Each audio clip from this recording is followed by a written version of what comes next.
কারণ আল্লাহ সুবহানাহু ওয়া তাআলার নামে রয়েছে বরকত।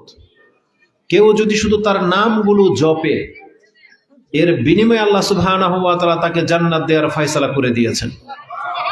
কারণ রাসূলুল্লাহ সাল্লাল্লাহু আলাইহি ওয়াসাল্লামের সেই হাদিস হয়তো আপনারা জানেন, যেটা ইমাম বুখারী এবং মুসলিম উভয়ে তাদের কিতাবে এনেছেন, যে রাসূলুল্লাহ সাল্লাল্লাহু আলাইহি ওয়াসাল্লাম বলেন, ইন্না লিল্লাহি 99 ইসমান 100 ইসমান ইল্লা ওয়াহিদা মান আহসাহা দাখালাল জান্নাহ।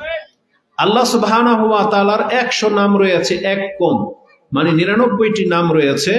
যেই ব্যক্তি এই নামগুলোকে আয়ত্ত করতে পারবে, বুখারীর শব্দ হচ্ছে হাফাজা, হেফাজত করবে, হিফজ করবে, আর এই নামের যেই গুণগুলো বের হয় সেগুলো সে প্রয়োগ করবে, যেমন রহমান, রহিম, রাজ্জাক। তাহলে আপনি যখন জানবেন যে আমাদের প্রতিপালক হচ্ছে আর রাজ্জাক, তখন আপনি রিজিক কার কাছে চাইবেন? ওই রাজ্জাকের কাছে চাইবেন। আপনি যখন জানেন আল্লাহর নাম হচ্ছে আল খালেক, তিনি সৃষ্টিকর্তা, তাহলে আপনি যখন সন্তান চাইবেন তাহলে তার কাছেই চাইবেন, কারণ সৃষ্টি তিনি করে থাকেন।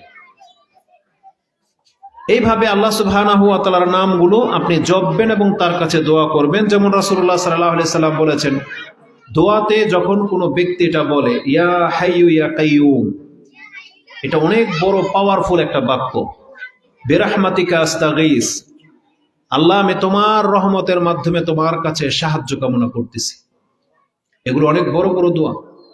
ইমাম বুখারী এবং মুসলিম বলেছেন, এটা হচ্ছে দোয়া মিনাল কারব, মানে কোনো ব্যক্তি যদি মাকরুব থেকে থাকেন, অনেক বিপদ আপদে আছেন, কষ্টে দুঃখে আছেন, তাহলে আপনি এই দোয়াটা পড়ে আল্লাহর কাছে দোয়া করতে পারেন।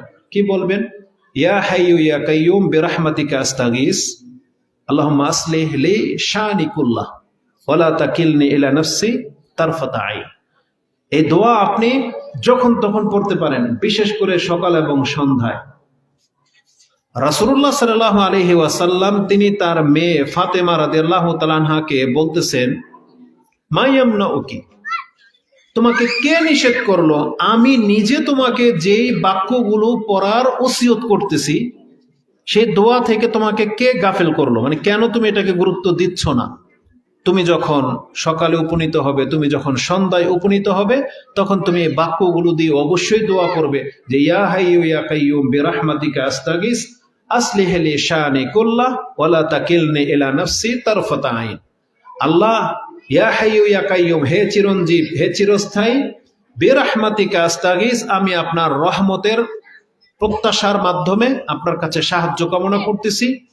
ওয়ালা তাকিলনি ইলা নাফসি তারফাতা আইন আল্লাহুম্মা আসলিহ লি শানি কুল্লাহ, আপনি আমার জীবনের যত ফয়সালা আছে সব সঠিক করে দেন, মানে শুধরে দেন, এবং আপনি আমাকে চোখের এক পলকের জন্য হলেও আপনি আমাকে আমার দিকে ঠেলে দিয়েন না, যে আপনি এমন বললেন না যে তুমি তোমার ব্যাপারটা বোঝো, আমি তোমার কোনো সাপোর্টে নাই।